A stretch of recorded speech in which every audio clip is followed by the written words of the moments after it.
I know what you're thinking when you saw Colby Covington's name in the title and in the thumbnail. You thought clickbait. And a lot of people use Colby Covington's name as clickbait. Ariel Helwani, for one, he uses it every other day. Just to bring a little bit of attention to his really bullshit show. Can't stand that dude. He's an absolute shill. He actually did this yesterday. He had a guest on, Josh Silvera, who was talking about an up-and-coming fight. And all Ariel wanted to do was talk about Colby Covington. I wonder why. Now, what about this Colby Covington? I mean, this guy's a real problem, right? Yeah. And this guy's a real problem, right? Yeah. And so when he left, did things get better? Yeah. Did you feel the heat for that?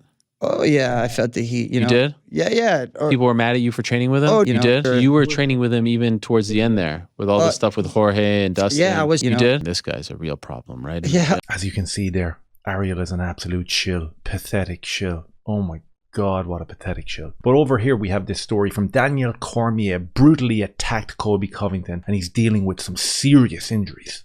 I think this is a psychological masterclass by Colby Covington, aided by the likes of the shill media who want to talk about him and the ex-MMA stars who cannot stand his politics. I think Colby is on the cusp of pulling off something with the help of these mentally deficient wokesters, and I think it's going to be absolutely amazing. And before we go any further, if you could hit subscribe, that would be absolutely brilliant. Really appreciate it. Helps the algorithm. Comment, like, do the whole lot. So we're going to read a little bit of this article where Daniel Cormier aids Colby in one of the biggest and best master plans that he's ever pulled off. And in terms of the mental strength and the integrity of the man that is Colby Covington, you can't help but sit back in awe of what he has done so far and what he is in the process of doing right now. And in my opinion, what he's in the process of doing right now is sinking Masvidal, and rightly so, because the dude is a scumbag. Used to be a massive fan of Masvidal, liked his fighting style, liked his attitude. Then all of a sudden, after 2 or 3 lucky knockouts against Ben Askren, who my 10-year-old kid would knock out, then all of a sudden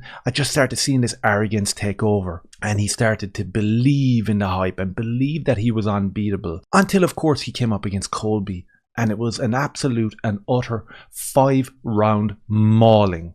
An absolute and utter assault. If you saw something like that happen in real life, you would block your eyes, phone the police, because he got beaten to death almost within the limits of MMA, within the confines of the UFC octagon. And that is exactly where this should have been settled. But of course, Masvidal, a bitch, ran up behind Colby and sucker punched him. And as I covered before, the most embarrassing part of all that was he didn't even knock him off his feet. He chipped a tooth. You can chip a tooth eating a chicken wing. And that's all Masvidal could do, even though he crept up behind someone and couldn't even knock him out, couldn't knock him over. Of course he couldn't. He's a bitch.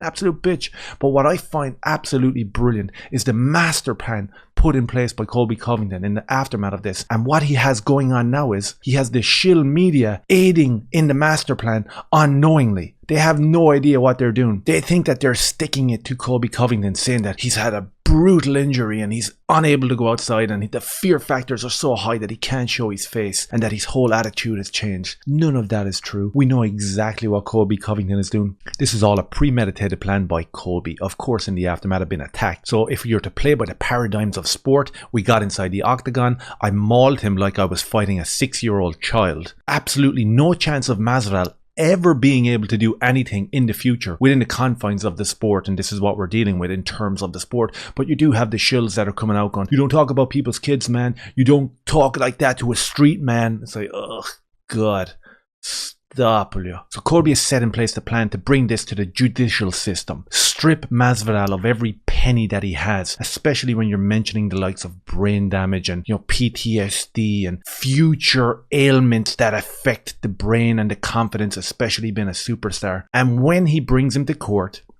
and when the judge rules against Masvidal, and when there's a massive settlement in place, Colby will take all that monetary gain from Masvidal, as well as his pride, because he beat him like a bitch. And what will Masvidal have? He'll have a criminal record, an empty bank account, and a story to explain to his kids going forward about how he couldn't restrain himself from being a loser, and how you shouldn't look up to me as some sort of influential father figure. That's all he's going to be left with. And I think that the likes of Colby playing the game, staying under the radar, and not really showing his face and talking about brain damage, maybe slipping out, grabbing a quick 50G in a poker game, unbelievable. And then having the likes of Daniel Cormier talk about him being attacked and being seriously injured, and all the MMA shills talking about, well, he's seriously injured, there's no way for him to return.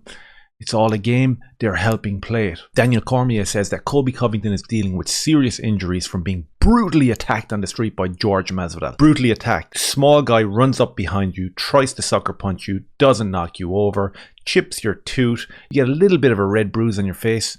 Not exactly brutal. And the fact that Daniel Cormier is actually falling for this and helping the ultimate Giga Chad Colby Covington to pursue this and absolutely sink Masvidal. It's interesting to see. You would think that there'd be a little bit more intelligence at play. I don't know. Cormier said on his DC and RC podcast, Colby Covington needs to stay away from the public eye and do exactly what he's doing whilst making money. Hats off to Colby Covington. And hats off to Cormier. Fair play to you for showing that little bit of honor, that little bit of respect. And of course, it's due respect because Colby's one of the biggest and best fighters in the game. To be attacked in that way viciously, it would be hard to come back from and to do other things. Not really. If anyone's ever been in a street fight, I've been hurt way more than that. And I've been able to go to work the next day and go out for dinner and do all other things. That's a bullshit line. Colby Covington is doing exactly what he needs to do. Relaxing, playing some cards, making money. So it's a good thing. So I do think that Daniel Cormier was coming from a place of goodness here when he made this statement. But as we know, with the MMA shills and the MMA ex-fighters, there's always going to be an underhand jab aimed at someone that politically thinks differently to them or sociologically thinks different to them. And what we have in the kind of matrix of indoctrinated empty vessel shills that are infesting every facet of our lives is we are going to have people that hate Colby, but majority of people, the silent majority, absolutely love him. They love his patriotism, they love his passion, and of course he backs it up. He's one of the toughest guys on the UFC roster and no one can doubt that. So there's always going to be this undercurrent of negativity pushed at someone that thinks critically. Of course, everyone experiences that. But unfortunately, Colby Covington is smarter than all these guys. And that is evident from the success that he has had. And it will be even more evident in the future when we get the numbers that come out of this lawsuit. And when that happens, we will see Colby return instantaneously to the octagon and continue to dominate. Absolutely 100% believe that. So do me a favor, let me know your thoughts down below and don't forget to subscribe. Cheers.